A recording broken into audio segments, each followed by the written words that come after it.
PRE4A നമ്മൾ വളരെ നേരമായി സംസാരിച്ചുകൊണ്ടിരിക്കുന്ന കാര്യങ്ങൾ ഒരെണ്ണമാണ് ഇൻഫോംഡ് കൺസെൻറ്റ്.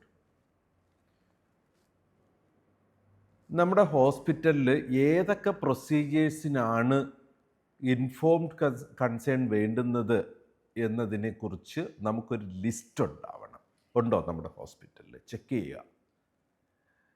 എല്ലാത്തിനും വേണ്ട. ചിലതിന് പേഷ്യൻറ്റിൻ്റെ കൺസേൺ ലെറ്റർ മതി, ചിലതിന് പേഷ്യൻറ്റിൻ്റെയോ ബന്ധുവിൻ്റെയോ ഓപ്ഷണലാണ് നമുക്കെടുക്കാം. ചിലതിന് പേഷ്യൻ്റെ തന്നെ MDP ആക്ടിനെ കുറിച്ച് നമുക്ക് വ്യക്തമായിട്ടറിയാം. അവിടെ ആ പേഷ്യൻറ്റിൻ്റെ എല്ലാ പ്രഗ്നൻറ്റ് വുമണിൻ്റെ തന്നെ കൺസേൺ ലെറ്റർ ഉണ്ടാവണം. Especially 20 weeks 24 weeks in between, before 20 weeks, after 20 weeks, അങ്ങനെ നമുക്ക് അതിൽ ആക്റ്റിലെ വളരെ വ്യക്തമായി പറഞ്ഞിരിക്കുന്ന കാര്യങ്ങളെക്കുറിച്ച് നമുക്ക് വ്യക്തത വേണം.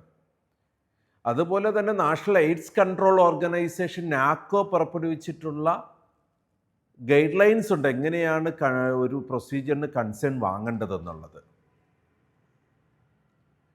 നമ്മൾ ഈ വക നിയമവശങ്ങളെക്കുറിച്ചുള്ള ധാരണ ബിൽഡ് ചെയ്തതിന് ശേഷം ഇവനൊരു HIV ടെസ്റ്റ് നടത്തുന്നതുമായിട്ട് ബന്ധപ്പെട്ട് എയ്ഡ്സിൻ്റെ പ്രിവെൻഷൻ കൺട്രോൾ ആക്ട് ഉണ്ട് 2017.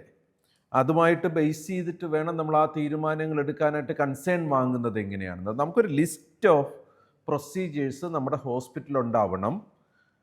PRE4A, the organization obtains informed consent from the patient or family for the situations where informed consent is required എന്ന് പറയുമ്പോൾ അതിന് കൃത്യമായ ലിസ്റ്റ് വെച്ച് അങ്ങനെ ലിസ്റ്റ് ഉണ്ടാക്കുക നമ്മുടെ ഹോസ്പിറ്റലിൽ. അതൊരു കോർ ഒബ്ജക്റ്റീവ് എലമെൻ്റ് ആണ് PRE4A.